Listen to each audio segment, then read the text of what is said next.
Since his name is William, I'm sure he's still really a macro buddy. And he's played up with me. Hey, everybody. It's Jane Johnston with the Briar Hill Group at Remax Camosa. We are grooving it today. How are you, Andrew? Hey, good. How are you? Happy Monday again. We were enjoying that Monday. group. I was just thinking how much I enjoy these. I look forward to them, except for the stress of putting the PowerPoint together. Other than that, it's good. Yeah, I sometimes stress about them and I sometimes don't. I mean, it's not like we are doing, in some ways, this is all unscripted. It's mostly unprepared. We're just kind of chatting about things. So sometimes I feel a little guilt around that, and I think we should really polish it up. And other times, I really do enjoy just chatting it out and getting a weekly update and talking to a colleague about what's going on out there. So speaking of which, I have shared this a little too early. Just wondering how your weekend went. Good weekend. Yes. I don't know. It was a little slower. It's getting a little slower out there. I had a couple of meetings on Saturday about some potential listings. Interesting conversations are being had, around timing and what's going on in the market, and whether even to sell at this time or at all, or to get out of the market before it crashes, and which is a constant conversation that there's a segment of the marketplace always thinking that. Drove around, did a trip up to Duncan with my partner and went for lunch and had a nice little getaway on Sunday. So it was nice to have a bit of a day off. So I coached rowing all weekend. Okay. And yesterday I was frozen. It was like the weather was like Sybil. Like it had multiple personalities.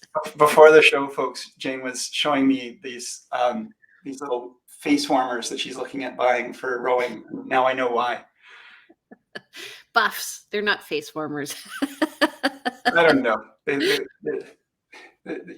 go around your neck and they come up and cover up your ears and mouth, and I don't know. I forget what you call those, but technical gear. Yeah, they're buffs. Yeah, it was actually it made me miss teaching.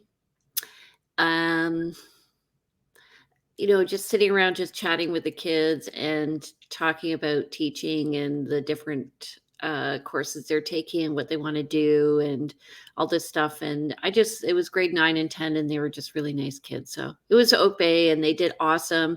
And our very last race, actually, our boys quad won, and they were like, yeah, it was so nice. And after I launched these boats, every time I launched it, I said to them, do your best, have fun, and know I believe in you. And they'd all smile. Right anyway. On. So, okay, so let's get down. So we're going to look at today's stats, and then we're going to discuss what's happening with a government announcement regarding delay of, final acceptance. So I'll bring up the verbiage about that. Right. But in the meantime, let's get to the stats. Yep. Yeah. All righty. What can you see? I see the stats, the market watch. Okay. Now I see the he said, she said, they said front page. Okay, awesome. All right, so I'll do the first two. You can do the rest. Okay. Okay, so new listings this past week is 138. Pending is 168. So I guess it depends on where you're looking on whether or not the market is going fast or not. Price decreases at 19. Go ahead. Sorry. Oh, sure. And then 8 price increases, 3 back on market. 247 exchanged hands, 22 expired. So even again, in this really tight inventory market, which we will get to, still there are some homes that go through a full listing contract and do not sell. So there was one of those people. There was one listing, a brand new listing on Union that was priced at 1.499, and they reduced 100,000, and he went from no showings to a ton. Yeah. And he also went from like not having the landscaping done to finishing it off, and it made a huge difference. And I know that they got an offer on Sunday. Okay. Not multiples, but at least one offer. Actually, they did go into multiples. So sometimes it's a question of really like, and probably they got over ask. I don't know. Well, they previewed what they were probably thinking. And Jane, you can take off the bottom banner. We've got the double banner happening. Oh, sorry. No more singing. Stop singing. Okay. There you go. So this Okay. shows the sort of cycles in real estate over the last number of years back to October 2019.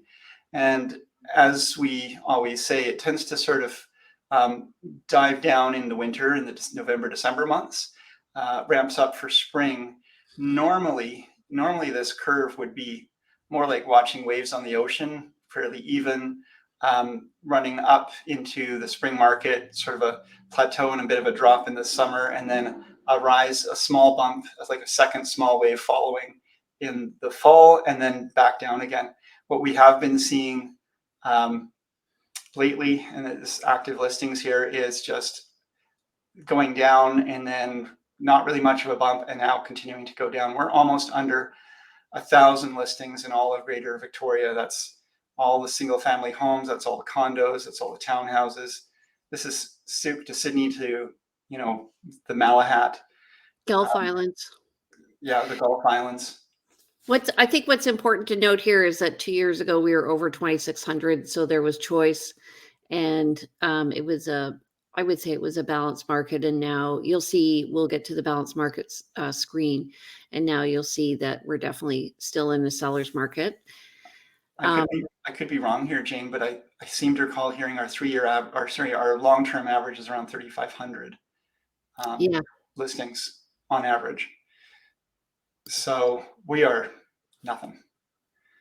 And the reason for that is because the list to sale ratio here is very high. So you could see 2 years ago, the new listings were around 900. We're still up around that, but our sales have also increased. So whereas normally they would be around 600, we're up around 800 sales.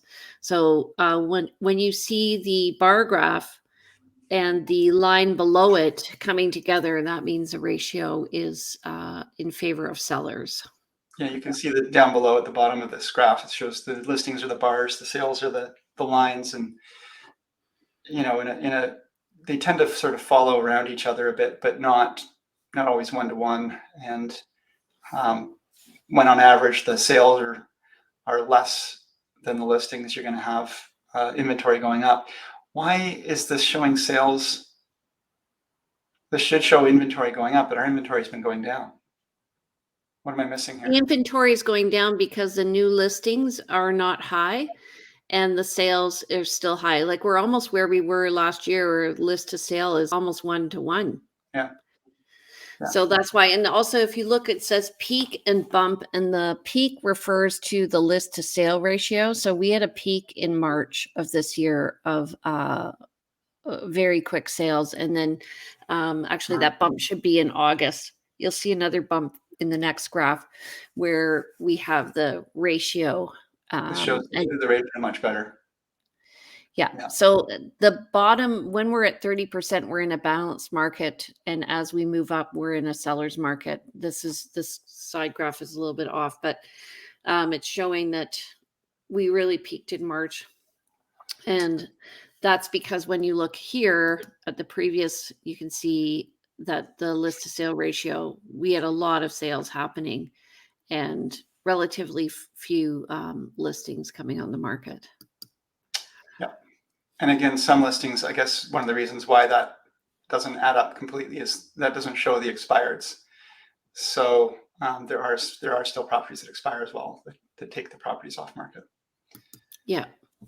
And so what that does is it affects the average house price. So 2 years ago, the average house price was just over 900. This is also for Greater Victoria, including the islands. And now we're up at 1.3 million as the average.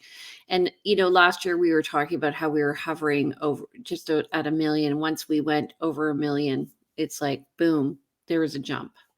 Yeah, there was resistance. I think there's psychological resistance plus the resistance of, we've talked about this before, but the fact that you need a higher down payment once you're over $1 million because you can't insure through CMHC or Genworth. But there's a psychological limit as well. So once we sort of surpass that, then the floodgates opened again. There was resistance getting there. But once it's passed, it's okay, this is done. Now we're on to the next phase. What's the next peak level? And it's really interesting to see, here in Victoria that the average house price is over 1.3 million. But it will be dependent on what area you're in. So average house price in, Highlands may be different than what it is in Oak Bay. We're looking at the big picture here. And so if you want more information about what's happening in your area, talk to Andrew or me about it. Absolutely. So condos, remember last year we did our little study to see whether or not condos were actually depressed, and we found that they were, and they had kind of evened out, and then they took off at the beginning of this year, and they've really risen steadily over the past few months. And I think that's because people are more comfortable with being closer together again. Yeah, I mean, you can see if you follow this graph sort of generally back to October 2019 that it was on a rise through the last part of 2019, early 2020. Then there was a dip in April, COVID dip. And then it kind of came back, but it was suppressed. And then it's now really kind of getting back to where it probably should have been all throughout. But I think because of COVID, condos tend to be a smaller living space. And I think people were feeling kind of cramped and needing to, preferring to find a larger space. So condos were maybe not as quick to sell. Right. And so, but townhouses have done extremely well. Yeah. We could see they've steadily increased since January 2020, with going from 625, and now they're up at 850. And personally, I like townhouses because they give you a bit of green space. You're not, over somebody or under somebody. So. I think they've come into alignment as well. I mean, this is a really swiftly rising graph right now. I would be surprised to see that continue to rise, and I'd love to hear your opinion on this, but I'd be surprised to see that continue to rise into the spring as dramatically. If house prices continue to go up, it may follow, but it's, I feel like it's just filled the gap now in the difference in price values. Well, and also when there's always a ratio of houses to townhouses to condos, and that's because if you look at the price of a house, let's say it's 750, and you look at the price of a townhouse at 750, the townhouse is actually more expensive because you have to pay the strata fee on top of it, so your gross debt service ratio is going to be too high or higher. So relatively speaking, townhouses are always going to be a certain percentage under homes. And we're seeing that here where, single family homes are up at 1.3, condos are at 625, and townhomes are at 850. Yeah. Okay. So let's look at year-over-year comparisons. You go ahead. Sure. So it's showing average sale price. And this is a different number than we were saying over 1.3, but some of these calculations are run differently, I guess. October 2021, the average sale price was 1.246 million, almost 1.247 million. That's up from just over a million, 1,016,800 last year. Units sold is down from 394 last year to 264. And I would suggest that those numbers would be not down if we had more inventory. And then days to sell are also down. That's a good way for sellers. The average days to sell is now 21 as opposed to 32 last year. Right. And that says something interesting to me. So even though the units are down, I think that's because there's less inventory. Exactly. Yeah. Yeah. Okay. And Go ahead. I just want to talk about the average days to sell as well, because you and I both see this, that um, that's the average days to sell, and I would say 90% of the properties are selling within, you know 10 days almost, and then, or let's say 70 to 80% are selling within 10 days, and then the rest are taking longer. Those are the ones that were overpriced and are now sitting on market a long time, and that tail is creating the longer average. But if you looked at the majority of properties and how quickly they sell, I'd say 80% of them are selling in under 10 days. So what's interesting is over time, I had a house that was listed, and actually the market caught up with it. Yeah. So we were priced here, we were overpriced, and as we had it on the market longer and longer, eventually it just sold. And I just told the sellers, if you want this price, just wait. But the thing is, if you're selling and then you're buying, it's relative.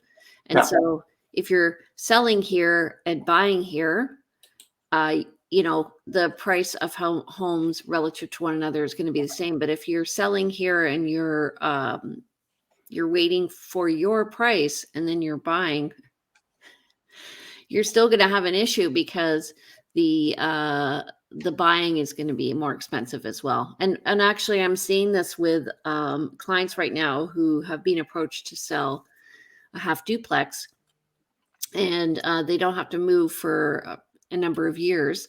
And Right. I'm like, well, but we have to look at where the market's going. We have to guess that that the market's going to go up. We have to guess that to protect you, because Mhm. if you don't move in 2 years, um, and they have any time to move between now and 2 years, if you don't move in 2 years, then if the market goes up, you're going to be out of luck. It's really interesting. Exactly. Yeah, for sure. Um, I have somewhere, see if I can find it. Maybe we'll circle back to this. And I don't know if you want to do this, but I actually have a little video that illustrates um, the whole market cycle quite well. Okay, So I'll see if I can just do a quick share screen here. hold on. Let's do the stats and then we'll get back to it. Yeah, let's finish it. Yeah. Okay, so average price of condos went up from 496,701 to 620,859, and that's so 120,000, 25,000. Units sold is down from 304 to 294, and the days to sell is also lower at 23 compared to 36. So we're selling properties in 2/3 of the time for $150,000 more. And townhomes, they've gone up from 635 to 851. Mhm. Units sold is down 89 from 125, and the days to sell is 22 from 30. Yeah. Yeah. It's pretty amazing, and working with people who, let's say, if we were working with someone in October 2020 and they saw a home that was, let's say, or a townhouse that was 650,000, they would say, well, let's say it was an average townhouse in the average area, and it was 15,000 too much over what we felt the value was. They would feel like, oh, I shouldn't buy that. It's too much money. Nowadays, they would look at that same property and let's say they saw it for 825,000, 25,000 under the average. They'd be like, that's a great deal. And what's changed significantly is just that you know this is what you can buy for the money, and interest rates are low for sure. But we get immersed in the marketplace. Yeah, and I think also if you what I tell people, if you think maybe you might be overpaying a little bit and the market's rising, or if you're going to be buying and holding over a long period of time, it's like buying stock in, Yahoo 20 years ago versus uh right at the end of its run. If you think that it's going to keep going, it's okay, but if it's not going to keep going, then you're not making a good investment. So how long you're going to hold on to it is important, because just statistically over time the price is going to increase. Mhm. It tends to be that if you look at all of the graphs that we always show you, the prices go up over time. They sometimes plateau. Maybe there's a bit of a dip, but over the longer term average, they continue to go up. So locking in when you can afford to buy seems to be the winning strategy. There will be times, just like mortgage brokers tell us, that on average, and pretty much any time in history when there's very few times in history when it's been better for you to lock in your rates as opposed to go to a variable rate. Most of the time you do better by going with the variable, and most of the time you're going to do better even if you pay a little bit more. Not that we want to continue to see, honestly, do we want to continue to see this market continue to rise? 30% rise in year over year, that's a lot, but it did that in early 2000s as well, and then it comes down again.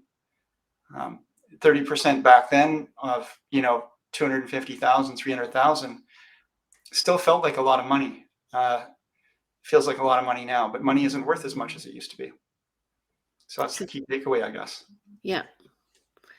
Okay, so the waterfront, they've done well. So they went from 1.4 million up to 1.9 with 24 units sold, just 2 more than last year. And the days on market is significantly less, 41 compared to 114. Yeah, waterfront's really been taking off. That's almost a 25% rise in price. And waterfront is typically something that sits longer on market. As you can see, days to sell, down to 41, but 41 from 114 is significant. I like waterfront, but it can be a bit cold in the winter. Yeah, it can be. Yeah.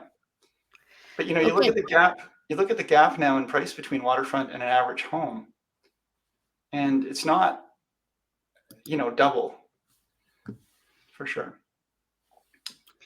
I can't easily find that stat, so I'm not going to. Oh, wait, here we go. There you go.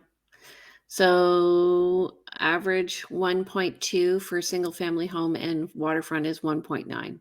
Right. Okay. So this is the home price index. So this looks at an ideal home. And in Victoria, the real estate board, this is the whole area. We're looking at 805 for October 2020 and up to 1,021,021. And what I did actually when I was doing this, I was looking over last month as well. So these are increased about $5,000 over last month, but over the year it's 26.9%. You want to do the core?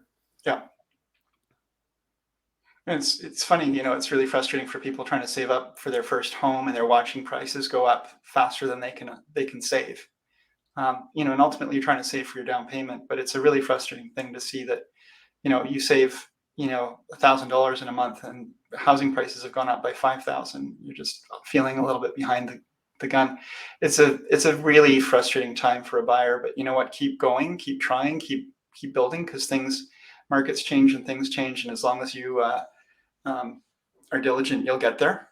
So something to keep in mind. Okay.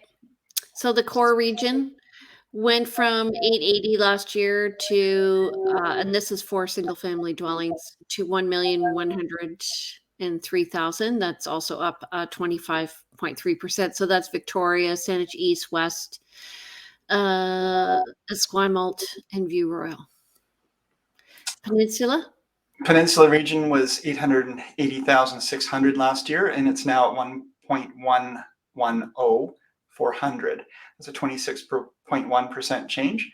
So it's beating the core region slightly, and that's interesting to see, but it's not a significant difference. What's interesting to me is the West Shore region, Jane. Like, there's a lot of inventory that comes up in the West Shore region. There's a lot of growth in the West Shore region, and you'd think that would cause more, that law of supply demand, more supply, perhaps less demand. But the West Shore has really been taking off. There's been a lot of big interest in moving out that way, and prices are still lower out there, I guess. So maybe that's why there's more room for that larger bump in price. We went from 693,600 on average to 888,400. So what's interesting though is, like, relatively speaking, if you look at growth in both areas, so I've been showing a lot of properties, obviously, all over. And as people, I find people work on a price continuum. So what do I mean by that? Mm, When somebody says they want to spend $800,000, last year we were looking in the core, and now we're looking more on the West Shore, yeah, right? yeah, And because you've been priced out of that. yeah.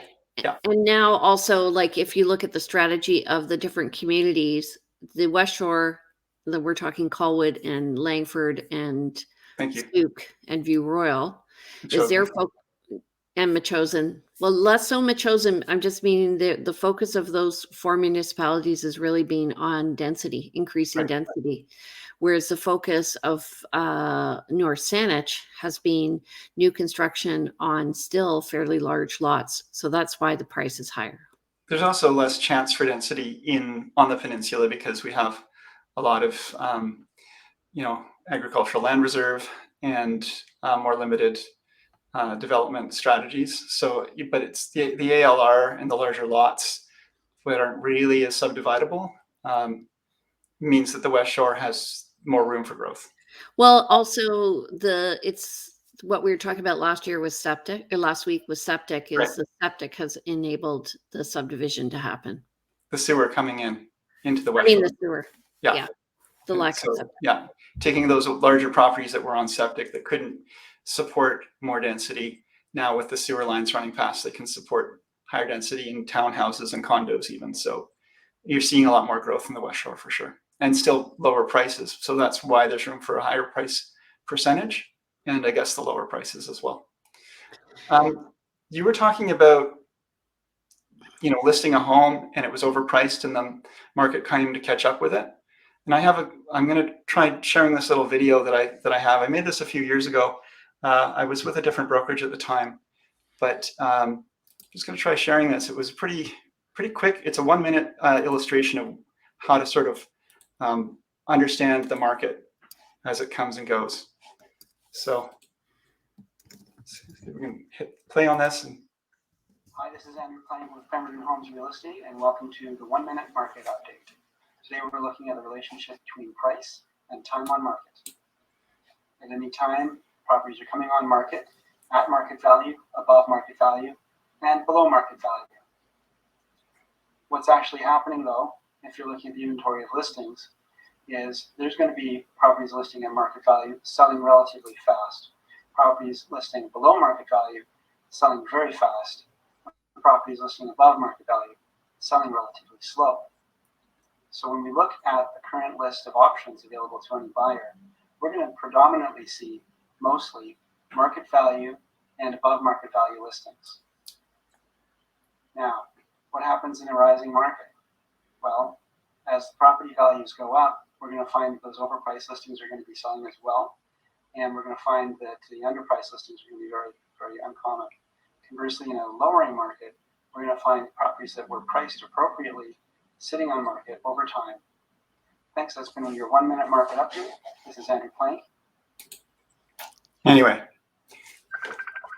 it's a quick illustration of what happens in the different markets and why, when you're looking at the inventory, it's important to understand that there's generally a larger proportion of properties that are maybe overpriced. But in a rising market like we have, those will eventually sell too. Maybe not a bad thing to jump on those in this time of multiple offers.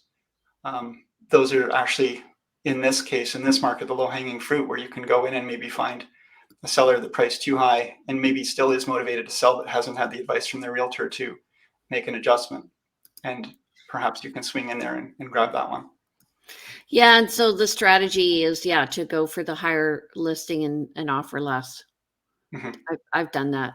Yeah. We were trying to do that last week before they did the $100,000 price reduction. Right. Yeah. And that's then we missed it. You see this $100,000 price reduction, you go, well, I would have paid more than that. So why not bring that offer? Yeah, and the thing is when somebody overprices that the buyer, they give the buyer more power. So then you're able to put conditions in on your offer. So let's say you're looking at 1.25 and that's where the hot market is. If you're looking at 1.3 or 1.35, you can actually negotiate down. That's what you're saying. Yeah, yeah, and perhaps even negotiate a building inspection, or some time for financing. Wow, imagine that. So Or hey, Or you can even go in if somebody has no deferred offers and write it off for the first day and get those things. Happened to me. sometimes does happen. Yeah. Hey, let's talk about there's there's a lot of concern, and obviously valid concern, that buyers have that this market is really really tough on them, and there's a lot of people shooting from the hip, buying homes without maybe doing a lot of due diligence. For example, they may not have time to do a building inspection, or if they have had time to do a building inspection because the listing was listed a week ago, but they're looking at offers tomorrow. They've had time to do a building inspection, but they've had they've been bitten before where they've done a building inspection and competed against 10 or 20 offers, and that money is gone. So how many times are you going to do a pre-inspection before you say, you know what, I'm just going to throw an offer at this place? And it's been there's an interesting journey that clients seem to go through of hoping and expecting they're going to get a property at a certain price point, be able to negotiate certain conditions, and they go through not failure, but not winning a number of times, and losing to unconditional offers over and over again before they say, well, I guess I've got to step up or step out. Here's the So problem I find is at yeah, the beginning, people feel like they're going to overpay because they yeah, haven't been exposed to the market before. And they go, well, if it's listed at 750, I think I'll offer 760. And I'm like, well, it really is dependent on how many people are offering. So that's why we wait till the very last minute before we submit our offer, because mm, sometimes you can have a listing and you don't get more than one offer. So you wait so you don't overpay and you pay list price. You could even pay slightly less. But if you have 5 offers, I can guarantee you going in 10 or $20,000 probably won't get you the place over asking. no, and you do want to look at what else is sold in the neighborhood, and also, like that video just sort of illustrated, if it's a rising market, you can look to the past, but you also have to project into the future. Where are things going? And And the other thing is that if you here's the mentality of a buyer, that if you offer and you get it, you've overpaid. yeah, no, you don't know, and you'll never know, and that's a frustrating thing. So let's talk about this. The provincial government, there's not a lot of details yet. You've got something to say there. No, I'm going to show you Um, what right. was released. Okay. So the provincial government has announced that come spring, they will be bringing out legislation that will give a cooling off period for buyers. And I guess the idea, and again, with the lack of clear detail, it's hard to know exactly what this will do. But Jane, do you want to read this? Or Sure. a lot of Today, the BC government announced its intent to introduce legislation requiring cooling off periods for real estate transactions involving residential resale and newly built homes.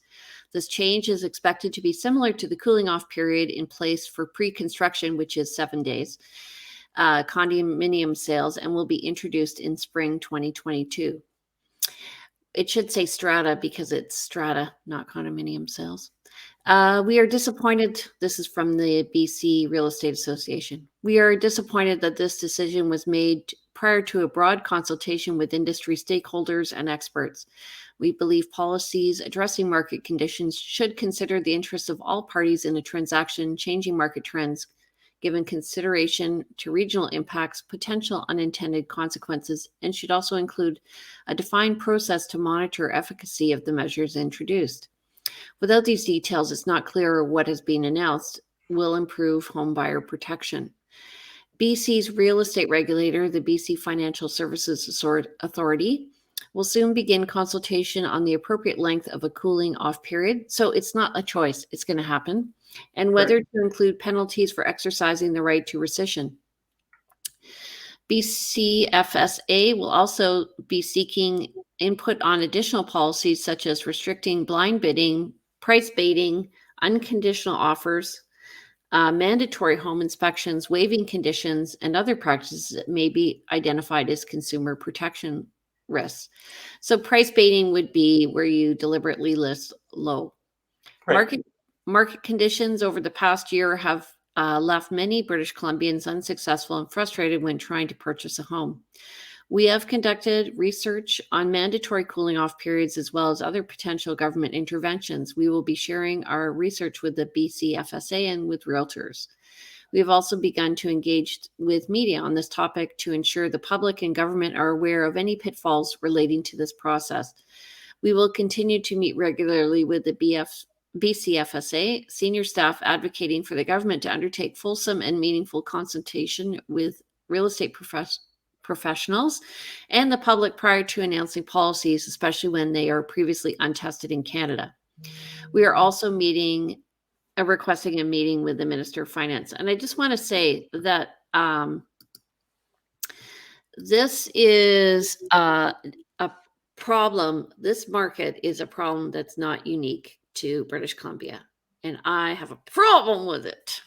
You have a problem with them having a problem with, sorry, what's your problem? My problem is I think that they haven't really thought it through. I think that did you just text me? Oh, you just texted me. Okay, gotcha. Okay.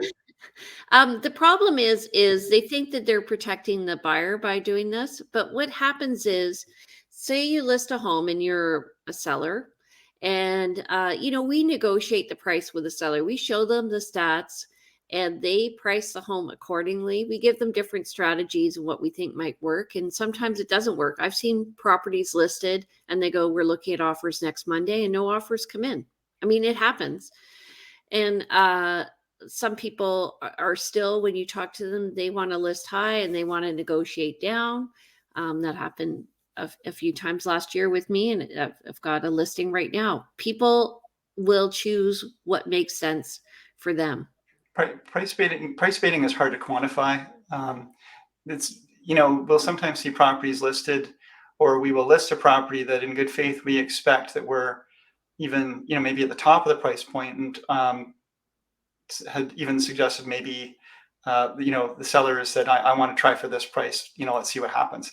And yet you still receive multiple offers well above asking because the market just really took to that home for some reason, or there just happened to be that. You'll have the opposite as well, where,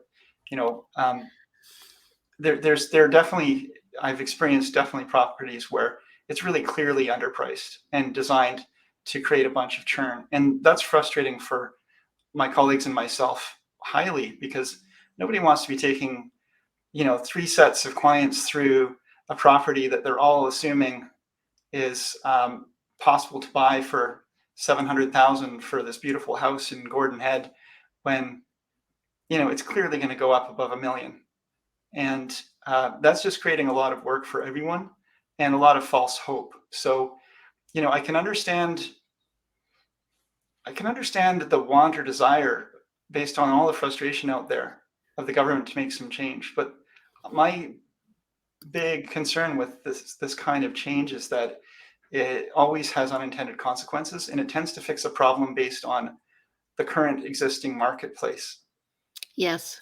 But in a different marketplace. And so imagine if you have a cooling off period. Now, the only thing we really can relate this to is the cooling off period that we currently exists if you buy new construction. So if you're buying a new construction home, through a developer that is, under construction, it's let's say a condominium complex or something like that.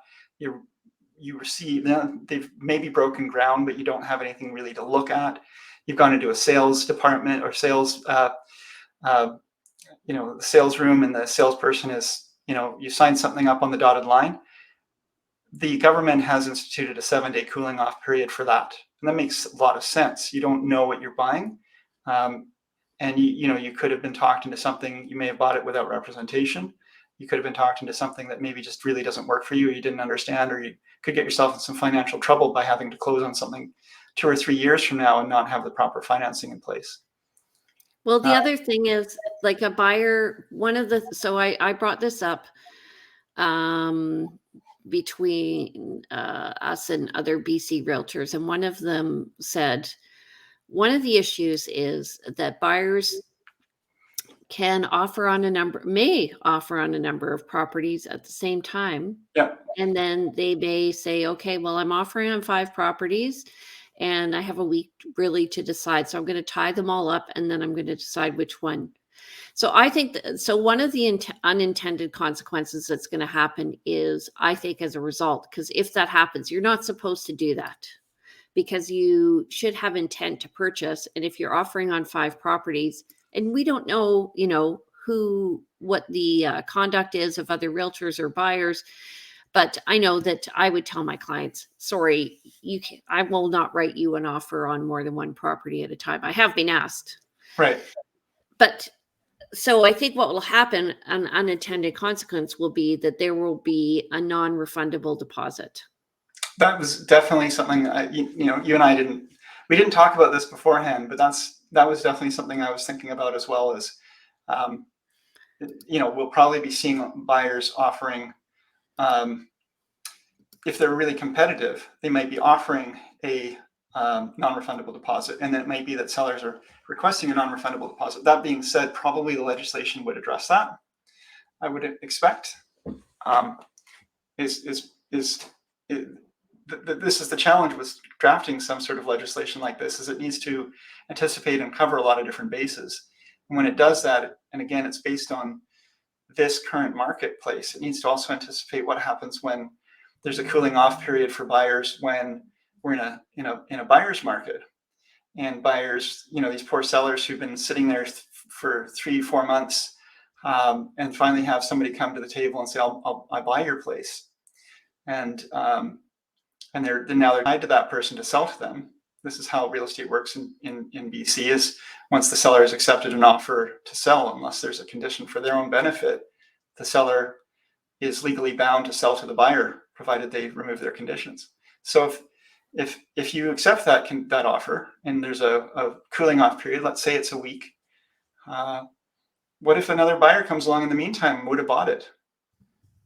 This poor seller has been waiting quite a long time now. They've got 2 buyers, great, but the second buyer can't buy it.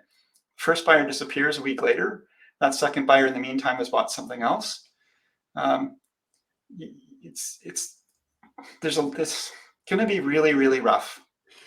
Well, what I think what'll happen is buyers will start to have to prioritize more, and they may have to have backup offers in place in different places. I find backup offers tend to push an offer through, the first offer through, but Yeah.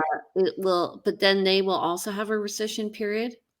Like, one thing I really like about our system, especially when I compare it to my cousin's real estate happening in Britain, is that they have a lot of uncertainty around purchasing and selling. And I love the certainty that we have, that if somebody says they're going to buy, they put in a deposit, boom, you're done.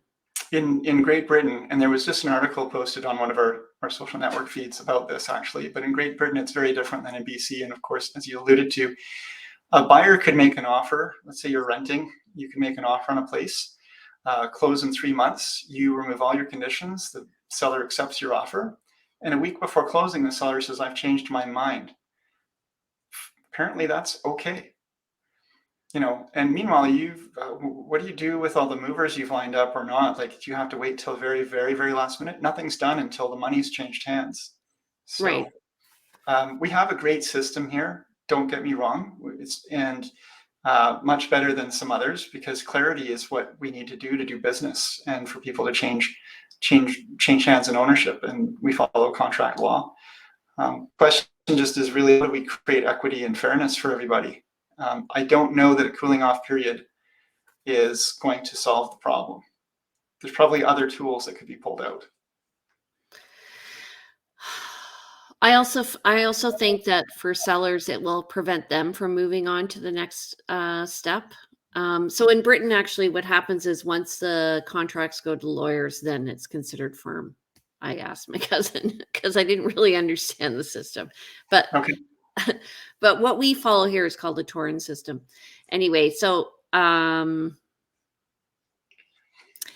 once for a seller, in order to purchase another property, they're going to have to wait a week as well before they decide to move forward. So they may lose out. So then what happens? Do they then go after the buyers for damages because the buyer decided not to move forward? Right. We have a lot of time clauses when you've got an offer.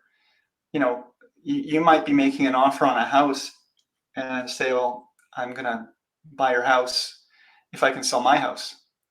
And that seller of that home can can accept that offer. And generally, they'll accept it with a stipulation that they can come back to you and say you've got to buy it regardless of having your home sold, because I've got another buyer here who's unconditionally agreed to buy my home.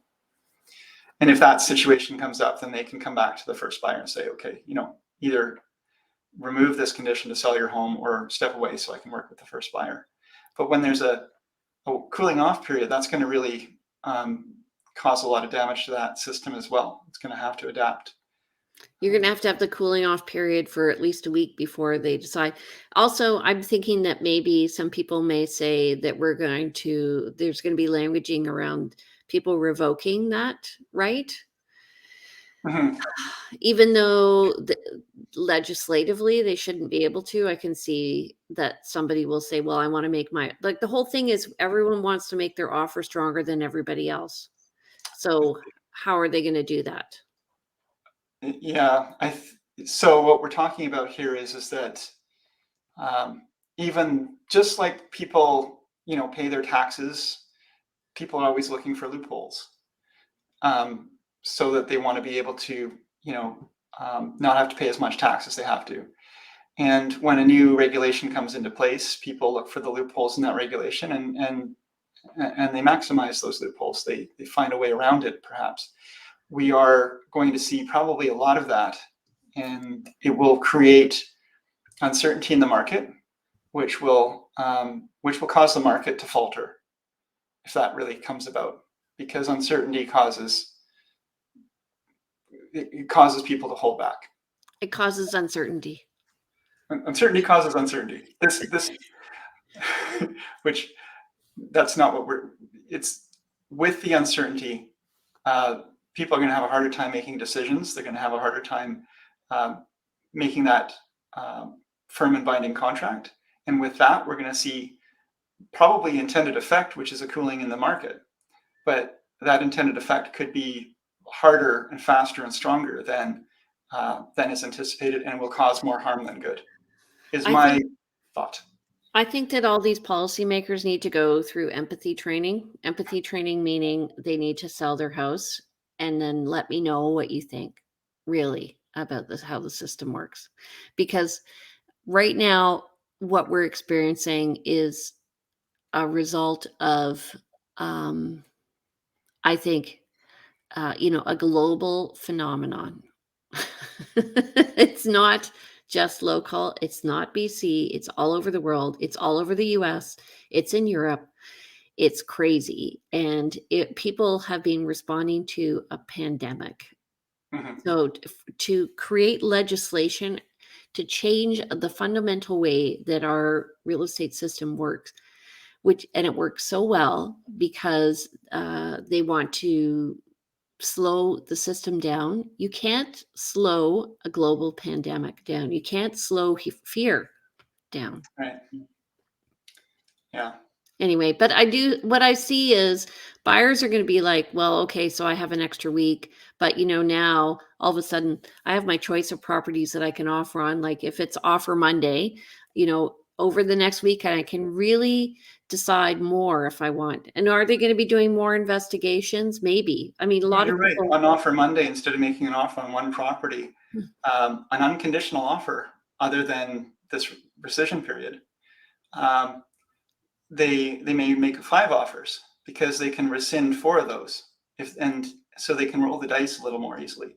And do you think that's going to bring prices up? Because you're going to see, instead of 5 offers on a property, you're going to see 45 offers on a property, because now everyone will be prepared to buy everything instead of making a choice around one or the other. Yeah. So the whole idea is here, I think I've got no problem with tweaking the system and trying to improve it. I think it's a matter of really, really clearly looking at all the potential, well, again, the loopholes, the potential fallout, and also think about what happens in future markets as well, because any legislation or any change you do to the marketplace should apply across all future scenarios, not just try to fix a problem that's one existing right now today and may not exist even come spring. Yeah, and the thing is that markets are cyclical. We have been through a few since we've been in Yeah, business for 15 years, and we've seen yeah, the market go down. And I'm sensing right now what with my buyers is they're asking way more questions than they were a year ago. It's not as easy. And so just to assume that it's going to continue on a pace, it's not. It's not. And so there's going to be a shift again, and the market will even out. We've seen that yeah. now. And if So it shifts in conjunction, like independently of the legislation is applied at the same time, it will dramatically um, impact the marketplace. And I'm going to hope and trust that the government um, can take all that into account, but that might be a little naive to think. when I worked in government, I was a provincial employee working at the Ministry of Education, and we had a new government come in, and I remember they were coming up with all these ideas. What do you think? I was working in education technology. Let's give everybody a computer. Let's do this. Let's do that. And I'm like, we researched many of these things anyway. We had to go and research them all again, and I thought, really, they're just picking without a lot of thought. This is sexy. Yeah.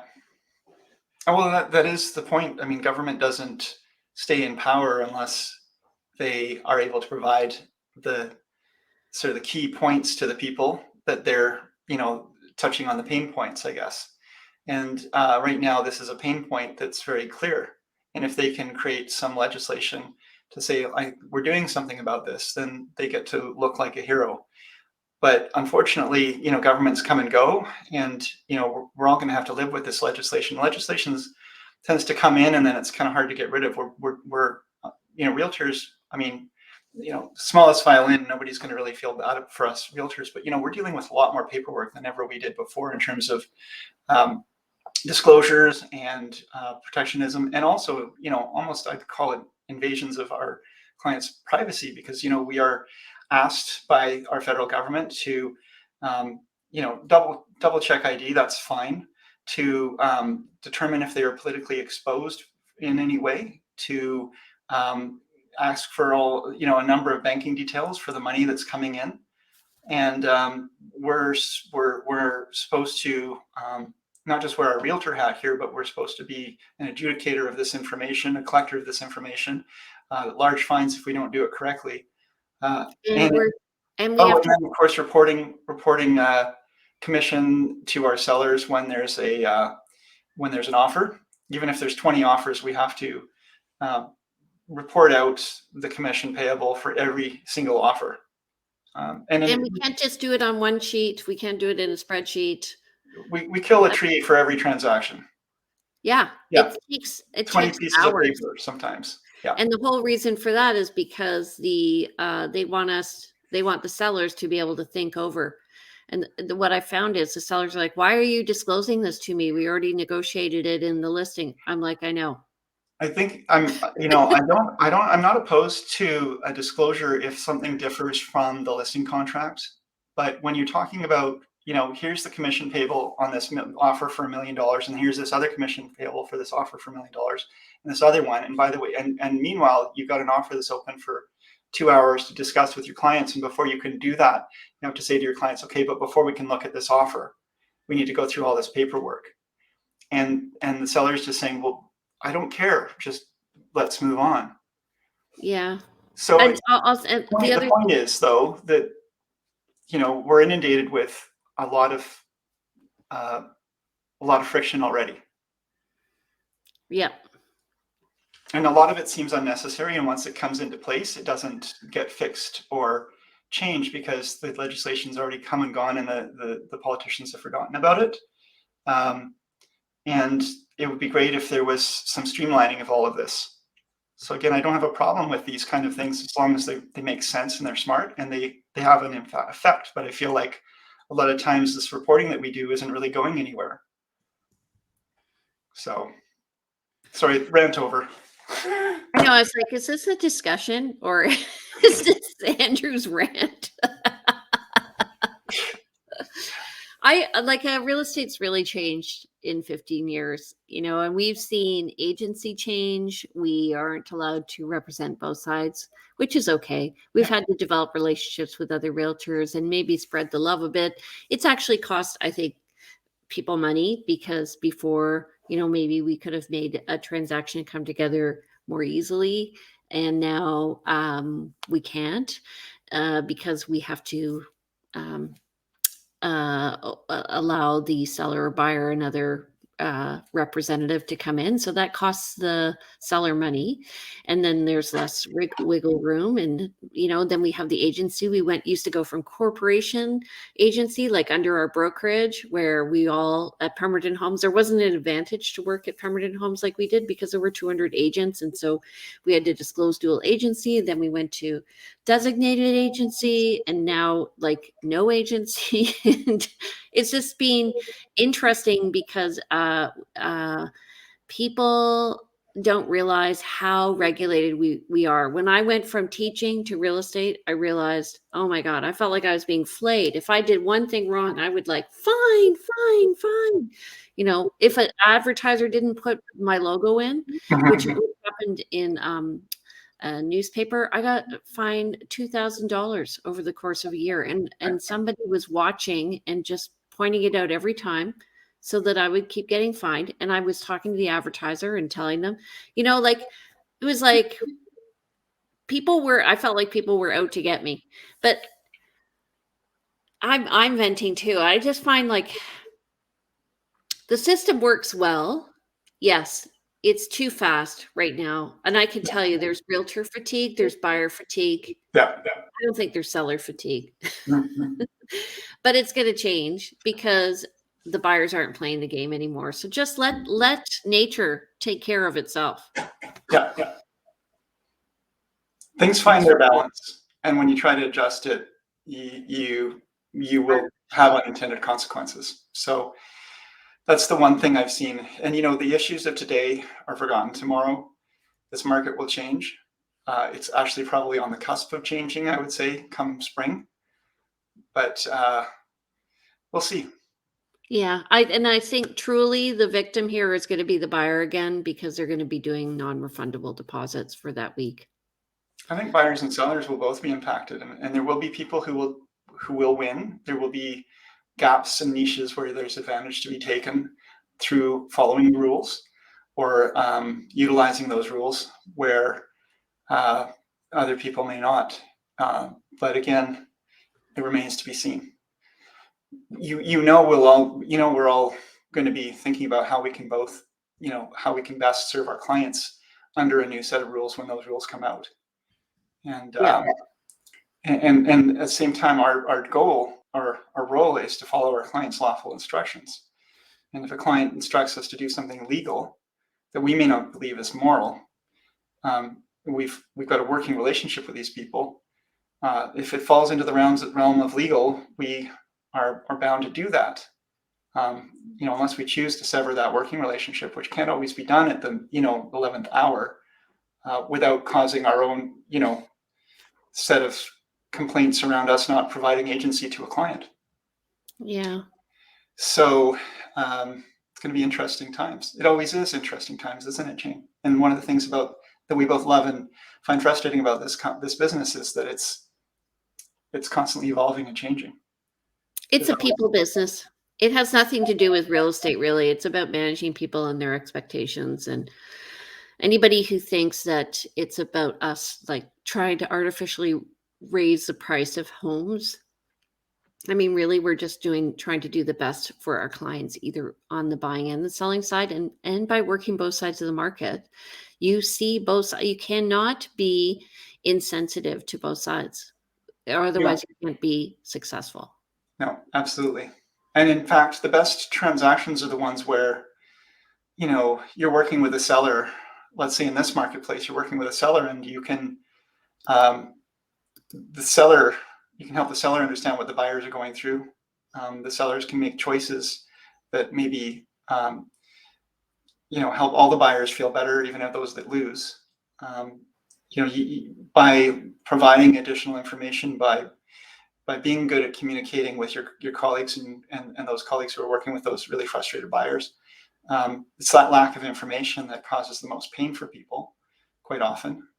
Yeah. So, yeah, the empathy is a big piece. Okay. So we have reached an hour, God, probably our really? longest show. How do people get in touch with you, Andrew? They can reach me by calling me or texting me at 250-360-6106. You can email me info@andrewplank.com or check out my website, andrewplank.com. And Jane, how would people reach you? Well, they would reach out and touch me through briarhillgroup@gmail.com. My number is 250-744-0775. And you can reach me on one of my two websites, briarhillgroup.com or vancouverislandtime.com. And you could subscribe to our monthly newsletter. And we're going to put this in there this month. Nice. Okay. Well, All thanks, right. Jane. Always good to chat. Always fun. Yes. Next week, we're going to have Yvonne Landstra. She's an award-winning stager, and she's going to be talking to us from Calgary. So she visits Victoria often, and so I asked her if she would be kind enough to be our guest on our show. So she's going to be chatting to us about what's happening in staging. Woohoo! Okay. Maybe we can get some tips on setting up our homes. Yeah. All right, everybody, have a great day and a great week. We'll see you next Monday. As always, if you're watching us on YouTube, please don't forget to subscribe. Woohoo! Excellent. All right, have a good week. Thanks, Jane. Thanks everybody for watching. See you next week.